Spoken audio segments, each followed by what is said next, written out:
Magandang araw na muli mga boss. Ang problema ni customer, malakas na yung tagas ng langis niya dito sa valve cover. At higit sa lahat mga boss, low power na ito, lalo-lalo na sa akyatin. Kaya ito na mga boss, umpisahan ko na itong trabaho. Pasok muna ako dito sa loob ng sasakyan ni customer. I-check ko naman itong kilometer reading niya kung ilan na. At kung makikita nyo, 226,000 na mahigit yung tinakbo ni customer. Pag ganyan mga boss, pati itong EGR, intake manifold, throttle body, lilinisan ko na yan. Kung tutuusin pati itong timing belt palit. Kaya lang wala pang budget si customer. Kaya pin-schedule niya na lang ulit. Una, tatanggalin ko muna itong engine cover niya. Sa pagtanggal niyan mga boss, iangat nyo lang. Nakita nyo naman mga boss kung paano ko siya inaangat, di ba? Alalay lang mga boss, tapos bigla mo siyang iangat. Pag natanggal mo na itong cover, luwagan mo naman itong clamp mga boss, gumamit ka ng Phillips screw dyan o kaya socket wrench sa number 10. Yun lang, maluluwagan mo na itong mga clamp dito sa turbo pipe niya. Tapos gamit ka ng socket wrench sa number 12. Tatanggalin mo naman itong bracket ng engine cover mo. Meron lang naman yung 2 bolt na number 12 para matanggal mo na itong bracket. O, diba? Tanggal na. Tapos dito ka naman sa turbo pipe mo, may socket wire sensor dyan. Hugutin mo lang. Tapos gamit ka ng socket wrench sa number 12 para matanggal mo naman itong bracket dito sa turbo pipe mo. 2 bolt lang naman yan mga boss. Pag natanggal mo yan, pwede mo nang hugutin itong turbo pipe mo. O, diba? Tanggal na rin yung turbo pipe. Pati itong rubber connection niya mga boss, tanggalin mo rin. Tapos ito naman sa throttle body, may socket wire yan, hugutin mo rin. Ayan mga boss, ilapit ko itong camera para makita nyo naman, hugutin ko itong mga socket wire dito sa injector niya. Isa-isa lang yan mga boss, oh. Hugutin nyo yung socket wire dito sa injector. Ipipress nyo lang itong socket wire tapos hugutin nyo na yan.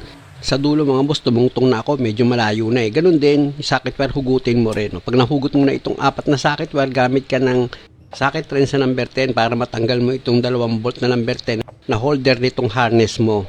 Tapos may isa pang socket wire dito sa throttle body, huhugutin mo rin yan mga boss. Ayan yung hinugot ko. At para medyo maluwag ako magtrabaho mga boss, tatanggalin ko itong fuel pump assembly dito sa position niya para maluwag kong matanggal yung bolt and nut dito sa intake manifold. Pagtanggal naman ng fuel pump assembly mga boss, meron lang naman yung 2 socket wire na uhugutin ka, tapos 2 fuel hose dito sa ibabaw. O ayan yung mga tinatanggal ko. Pag natanggal mo na yung 2 fuel hose, uga-ugain mo lang yan, tsaka mo iangat itong fuel pump assembly mo. O diba ganun lang, tanggal na siya. Tapos gagamit ako ngayon ng socket wrench sa number 12 para matanggal ko yung 2 bolt dito sa bracket ng throttle body. At dito naman sa ibabaw ng throttle body mga boss, meron yan 2 nut at 1 bolt na tatanggalin ka. Number 12 din yung bolt and nut na tatanggalin mo dyan. Kung mapapansin nyo, mahaba yung bolt na tinanggal ko dyan kasi connected na yan dito sa EGR niya. At dahil sa natanggal ko na yung 1 nut at 1 bolt, ito naman yung pangalawang nut mga boss na tinanggal ko. Pwede ko na ngayon iangat itong throttle body. O ayan yung throttle body mga boss, natanggal ko na siya.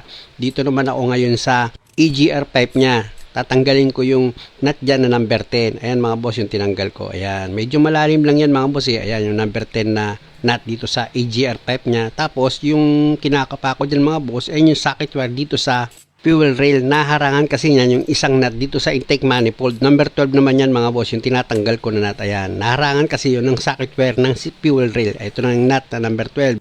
Tapos gagamit ako dyan ng plier para yung mga clamp dito sa fuel hose, mailihis ko yan nang sa ganun itong 2 fuel hose mabunot ko. Medyo masikip mga boss kaya lumipat ako ng position. At kung makikita nyo, tinatanggal ko na nga itong isa pang fuel hose. Yan, okay na, di ba? Tanggal ko na yung 2 fuel hose dito sa ilalim ng intake manifold.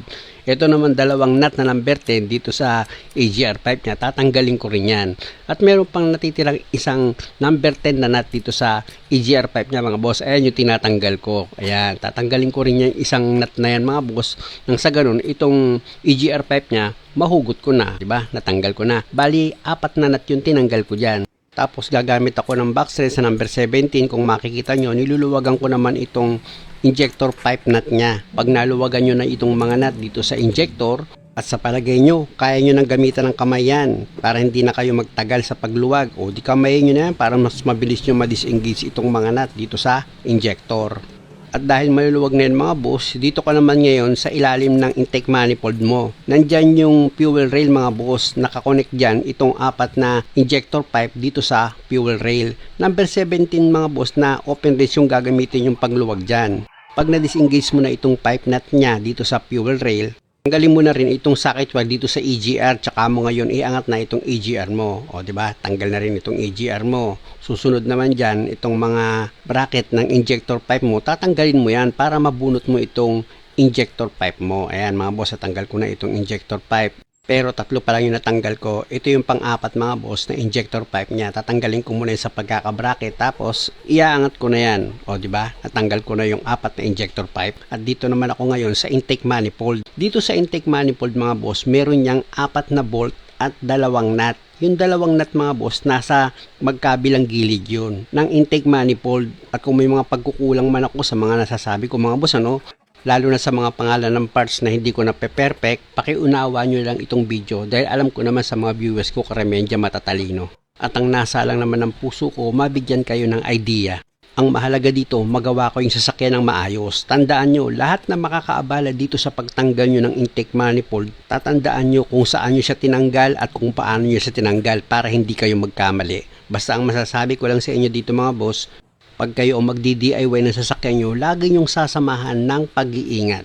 At pag ganito naman ang gagawin nyo, wala naman masyadong big deal dyan. Ako nga na maliit lang ang kaalaman sa paggawa ng sasakyan. Na umaasa lang ako na sa awa tulong ng Diyos, tutulungan niya ako. Nakita nyo naman nagagawa ko. Kayo pa na napanood nyo na. O di mas madali na lang sa inyo. Diba? Basta lagi yung tatandaan na huwag nyo makakalimutan na ang mahalaga ay yung importante. Hindi kayo magkakamali mga boss. Parang ang gulo Tanggalin ko na nga itong intake manifold mga boss dahil natanggal ko na yung apat na bolt at dalawang nut dyan. Tanggalin ko na itong intake manifold ni customer. At dito naman ako sa harness mga boss, meron pang dalawang socket wire sensor na huhugutin ka dyan. Kailangan kasi mga boss itong harness, mailihis mo yan. Para pag inangat mo itong valve cover dahil papalitan mo ng gasket, ayan ganyan, may angat mo itong valve cover gasket mo.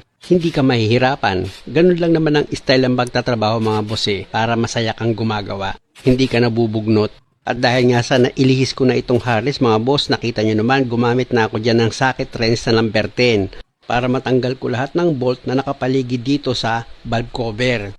Pero hindi naman lahat ng nakalagay dito sa valve cover mga boss, bolt, meron dyang dalawang nut na tatanggalin ka rin. At ang size ng bolt and nut na tatanggalin mo sa valve cover, number 10 yan mga boss. Pati yung naka-engage na hose dito mga boss sa valve cover, tatanggalin nyo rin yan.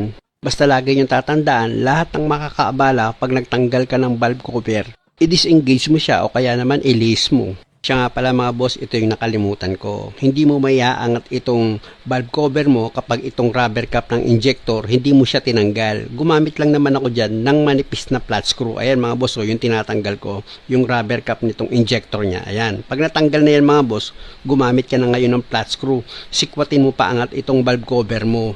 Pero dahan-dahanin mo lang mga boss, baka naman mabasag itong valve cover mo. Pag naiangat mo na siya, tsaka mo ngayon siya ay alalay sa pag-angat. Ayan, katulad ng ginagawa ko. O diba, natanggal ko na itong valve cover. O ayan na ngayon silang tinanggal ko. Ang hindi ko alam kung mabubuo ko pa yan. Unang-una kasi wala naman akong helper na magpapaalala sa akin na mali ang ikinabit ko. Basta ang mahalaga, naniniwala ako na hindi ako makakagawa kung hindi ako tutulungan ng Diyos. Lilinisan ko na itong mga pyesa mga boss. Sa paglinis na ginawa ko dyan, gumamit na ako ng gasolina, binabad ko ng kaunti, tapos gumamit ako ng throttle body cleaner. Ayun ang ginamit kong pang-spray sa mga sulok-sulok ng EGR at ng itong throttle body. Pati itong sensor ng EGR mga boss, nilinis ko rin yan ng throttle body cleaner, inisprayan ko rin yan. Basta lahat ng pyesa na tinanggal ko mga boss, malinis ko yan na ibabalik. Gaya nitong EGR sensor niya mga boss, dahil malinis na yan, nakita nyo naman, inilagay ko na yan dito sa EGR valve niya, tapos yung tatlong screw, higpitan nyo ng maayos. At kung makikita nyo itong EGR pipe niya mga boss, ibinabad ko yan dahil grabe yung carbon yan sa loob. At dito naman tayo sa valve cover niya, nakita nyo naman itong valve cover niya mga boss, malinis na yan. Ang problema nga pala nito, nagbabawas ito ng langis sa makina. Tapos low power pa siya. Kaya isa sa mga ginawa ko, itong pagpalit ng gasket dito sa valve cover. Yan kasi yung salarin mga boss, kaya nagbabawas ng langis ito sa makina. Kaya nga kung makikita nyo, ito na ngayon yung bagong bili ni customer na valve cover gasket. Ikinakabit ko na yan mga boss. Sa pagkabit ng valve cover mga boss, ilapat nyo lang yan ng maayos. Meron namang guide yan, hindi kayo maliligaw. At pag nailapat ko na yan mga boss, lalagyan ko ngayon yan ng beta gray gasket. Nakasanayan ko na kasi maglagay ng beta gray gasket mga boss dahil nga sa mas nakakasigurado ako na hindi na siya magkakaroon ng leak. Dahil nga sa mga una kong mga ginagawa mula noon pa, pag nilagyan ko ng beta gray gasket, hindi siya basta-basta nagkakaroon ng leak, kumbaga sure ball. At pag okay na yung pagkakalagay ko ng beta gray gasket, pwede ko na ngayon ilagay itong valve cover. Kailangan mga boss, pag inilagay nyo itong valve cover, hanggat maaari, mag-aayos yung pagkakalapat nyo. Dito sa cylinder head, dapat wala yan sasabitan mga boss para hindi matanggal yung beta grain na nilagay nyo.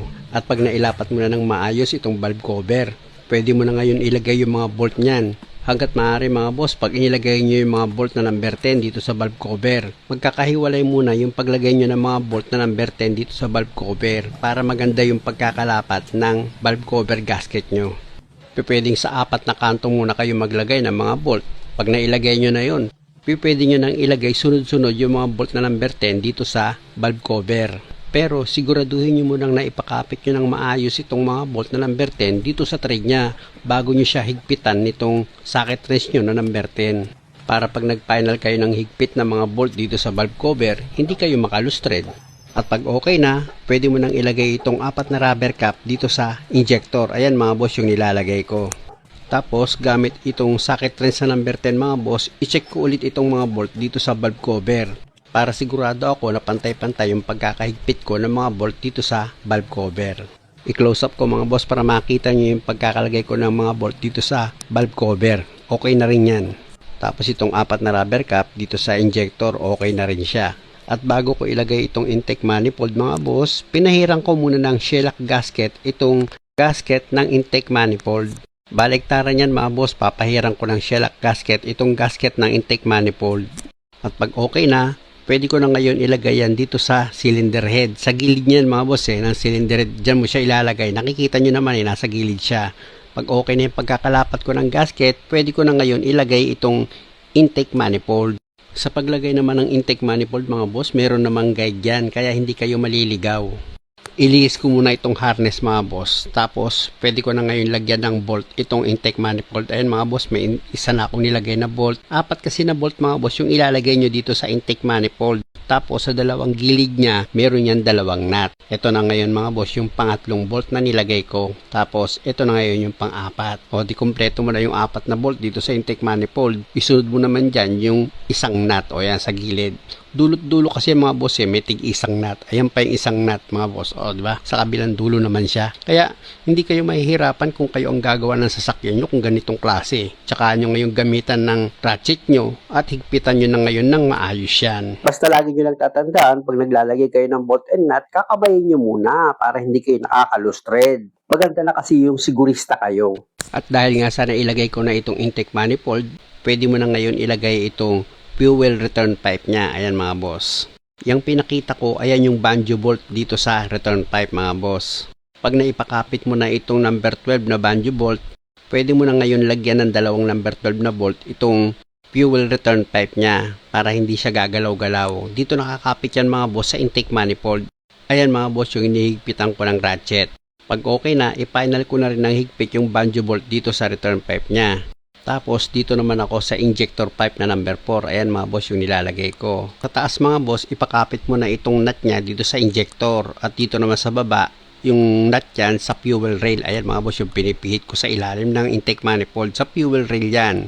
At kung makikita nyo, naka-bracket yan dito sa intake manifold. Tapos ilagay ko naman itong 1 and 2 na injector pipe niya. Siyempre, gaya ng dati, pinakapit ko na yung nut niyan dito sa fuel rail, dito sa ilalim ng intake manifold. Tapos dito naman sa ibabaw, papakapit mo naman yan dito sa injector niya. Ayan mga boss, pinakapit ko na yan dito sa injector niya, itong nut. Ito naman yung number 3 na injector pipe. Ganon din mga boss, sa ilalim, tsaka dito sa injector, ipakapit mo na yung nut niyan. Yan kasi yung pinaka-the best mga boss. Pag naglagay kayo ng nut, ng bolt, dapat kamayin nyo muna para pag nag-final nga kayo ng higpit, hindi kayo makaka-loose thread. Kaya pasensya na kayo kung paulit-ulit ko yung sinasabi sa inyo. Tapos yung 2 fuel hose mga boss dito sa ilalim, inilagay ko na yan. O sipatin nyo ngayon yung pagkakalagay ko ng mga nut dito sa fuel rail. Okay na siya, pantay na siya mga boss, diba? Pati dito sa injector niya mga boss, kung makikita nyo, ayan, close up ko rin yan, o, diba? Naipakapit ko na yung nut niyan dito sa fuel injector. At dahil sa okay na ako dyan mga boss, i-final ko naman itong higpit gamit itong openness number 17. Dito muna ako naghigpit sa fuel rail, yung mga nut ng fuel pipe injector. At pag okay na yung pagkakahigpit ko, dito naman ako sa fuel pipe nut ng mga injector. 4 yan mga boss higpitan nyo ng maayos yan. At dahil sa tinanggal ko itong wire ng heater plug, ibinalik ko na yan mga boss. Tapos yung nut na number 10, ibinalik ko na rin. Tsaka ako ngayon ginamitan ng box rin sa number 10 at hinigpitan ko na yan ng maayos. At bago ko ilagay ang EGR dito mga boss, inilagay ko muna itong gasket dito sa intake manifold. Siyempre naman pinahiran ko ng shellac gasket yun para siguradong wala sang singaw. At pag nailapat ko na itong EGR, ilalagay ko naman ngayon yung isa pang gasket dito sa ibabaw. Tsaka ako ngayon ipapatong itong throttle body. Pag okay na yung pagkakalapat ng throttle body mga boss, nakita nyo inilagay ko na yung bolt, tapos ito naman yung nut, tapos isa pang nut. Bali kung makikita nyo, tatlo lang naman yung tornilyo dito sa ibabaw ng throttle body, kaya higpitan nyo ng maayos. Pero dapat sa paghigpit, yung tama lang. Pag okay na, iayos ko na sa pagkakabracket itong injector pipe para hindi siya gagalaw-galaw. Meron lang naman yan dalawang nut na number 10, higpitan nyo lang ng maayos. At hanggat maaari mga boss, lahat ng nakabracket dito sa intake manifold at dito sa throttle body, huwag yung kalilimutang ilagay yan. Hindi kasi makukumpleto ang trabaho nyo pag may nakalimutan kayong ilagay. At kung makikita nyo, inilagay ko yung dalawang bolt na number 12. Dito yan sa bracket ng throttle body. At ito naman pinakita ko mga boss, yan yung socket wire sensor ng EGR. Dapat wag yung kalimutang ilagay yung mga socket wire connection na mga binunot nyo dito sa throttle body, pati dito sa EGR. Wag yung kalilimutan yun mga boss para hindi kayo magkaroon ng problema. At ito namang dalawang bolt na ipinakapit ko dito sa thread nya. Diyan yan sa bracket ng throttle body, hinigpitan ko na yan mga boss. At pag okay na, pwede ko na ngayon i-connect itong mga socket wire ng injector. Siguraduhin nyo lang mga boss na kapag i-connect nyo na itong socket wire dito sa mga injector nya, dapat maayos yung pagkakalapat nyo nyan.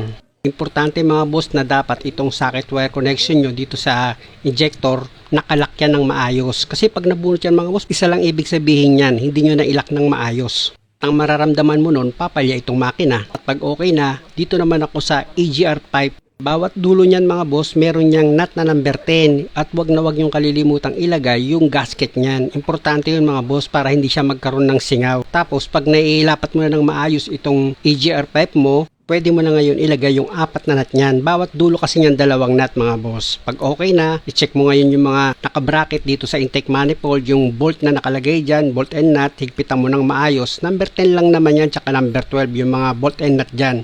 Tapos kung makikita nyo, inilagay ko na itong socket wire dito sa fuel rail. Lipat naman ako dito sa inlet hose ng air filter mga boss. Ano, kung makikita nyo, inilagay ko na yan, pati yung connection dito sa turbo. Pati yung hose na nakakonect dito sa valve cover mga boss, kung makikita nyo, inilagay ko na rin yan. Basta lagi nyo tatandaan mga boss, yung mga clamp dito sa inlet hose, siguraduhin yung nahigpitan nyo yung mga clamp nyan. Siyempre naman, pati yung mga socket wire na binunot nyo, huwag yung kalimutang ilagay. Pag okay na, isunod ko na sa ilagay itong bracket ng engine cover niya. Meron lang naman yung dalawang bolt na number 12. Pag naipakapit nyo na sa thread niya, gamit ka ng socket rin sa number 12, tsaka mo ngayon siya higpitan ng maayos. At dahil sa okay na ako dyan mga boss, dito naman ako sa fuel pump filter ni customer na tinanggal ko dahil nga sa nakakaabala yan. Sasalpak nyo lang naman yan mga boss. Tapos yung dalawang socket wire connection, ilagay nyo, pati itong dalawang fuel hose, tsaka yung dalawang clamp nyan mga boss, kung makikita nyo, ilagay ko na rin gamit yung plier. At gaya nga ng sinabi ko, yung mga socket wire connection na binunot nyo, kung may natitira pa, ilagay nyo na yan mga boss. Basta siguraduhin nyo lang mga boss, lahat ng socket wire na binunot nyo, maayos ang pagkakalapat nya. Kung okay naman, pwede mo na ngayon ilagay itong turbo pipe nya. Nakakonect yan dito sa throttle body mga boss. At mayroon yan nakalagay na tigdalawang clamp. Rubber kasi yung connection yan dito sa throttle body mga boss kung makikita nyo. Kaya kailangan maayos yung pagkakahigpit nyo sa mga clamp nyan. Importante na wala yung singaw mga boss. At ito namang number 12 na bolt na inihigpitan ko, yan yung bracket nitong turbo pipe. Importante mga boss na mahigpit yan para hindi gagalaw-galaw itong turbo pipe mo. Pag okay na, wala ka nang nakalimutan, o ipump mo na itong fuel pump filter mo. Kailangan tumigas yan mga boss bago mo siya i-start. Medyo mag-hard starting yan mga boss. Kaya ang diskarte dyan, ipump mo lang siya ng ipump habang yung makina ini-start. At kung makikita nyo mga boss, iniikutan ko itong makina para sigurado ako na yung mga socket wire na pinagbubunot ko ay nakalagay. Mahalaga kasi yun mga boss para sigurado tayo na aandar nga itong sasakyan na ginawa mo. Maganda na kasi yung palagi kang sigurista pag gagawa ka. Para hindi ka na nag-iisip kung anong dahilan. Kasi ganun din naman kapag hindi umandar yan, mag-iisip ka pa. O di para sigurado, check upin mo na itong buong makina. Lahat ng pinaggagalaw mo, i-check mo maigi kung okay siya. Lalong-lalo na kasi mga boss dyan, yung mga socket wire. Kasi ayan na magbibigay ng warning sa dashboard mo kapag meron ka dyang hindi na ilagay. Di man problema ka pa nun. At kung sa palagay mo okay naman, o pa-start na natin itong makina. Sige, pre-start! O di ba mga boss, okay na siya, umistart na itong makina. Okay, very good. Kumakawin kong pare ko, tuwan-tuwa. Sinisingil daw siya ng 20. Palinis lang nitong ginawa ko. Nakita nyo naman mga boss, dahil nga sa nagbabawas itong langis niya, valve cover gasket lang ang pinalitan ko dyan. Maliban doon wala na. Dilinis ko lang yung EGR, intake manifold, throttle body, etc. Ayun lang. Bale ang ginastos lang ni customer dyan yung valve cover gasket, throttle body cleaner at gasolina na pinalinis ko dito sa parts. I-check ko na itong makina mga boss. I-switch off ko itong makina, tapos i-start ko ulit yan. Pero i-rev ko muna. Nakita nyo naman, di ba? Okay naman siya nung nirev ko. Switch off ko na itong makina para magkaalaman kung aandar pa ito. Yun, okay naman siya. Wala naman siyang palya. O ngayon, switch off ko ulit itong makina. Pwede kasi tsamba lang yun. Kaya lang, talagang okay siya mga boss. Kaya lalabas na ako dito sa sasakyan ni customer. Inabot na kasi kami dito ng gabi mga boss dahil nga sa nilinis ko pa itong muffler niya. Ipakita ko sa inyo yun mga boss, grabe carbon. Kaya ginabi na kami masyado at hindi ko na naipakita yung pag-road test namin. Pero naging okay na itong sasakyan ni customer. Tinesting nga namin ito sa mga akyatin sa mga tulay. Kaya nga tuwang-tuwa itong kumpare ko dahil sa reckless ito magmaneho. Bumalik daw uli yung dati niyang hatak. Kaya lang, gaya ng sinabi ko, yung timing belt nito, may problema na rin, kailangan na rin niyang palitan. Kaya naka-schedule ito mga boss, abangan nyo naman sa timing belt. Sa ngayon mga boss, kung makikita nyo, inoobserbahan namin itong sasakyan ni customer. Dahil nga sa kapapalit ko lang ito ng valve cover gasket, ayun ang inaabangan ni customer kung okay na ba talaga. At wala na ba siya talagang tagas. Wala naman ako magagawa mga boss kasi ang customer naninigurado yan. Ako naman madali akong kausap para wala siyang masabi. Sige, tingnan natin kung magkakaroon pa ng tagas. Ang problema, inaabot na kami ng gabi nga. Hanggang sa nag-road test na kami at syempre nagutom na ako. Ayun, gastos na naman siya. Muli mga boss, maraming salamat sa panonood. Sana lagi kayo nakakakuha ng idea sa bawat video na ginagawa ko. At kung okay lang naman sa inyo, pasubscribe naman itong channel ko. Maraming salamat ulit.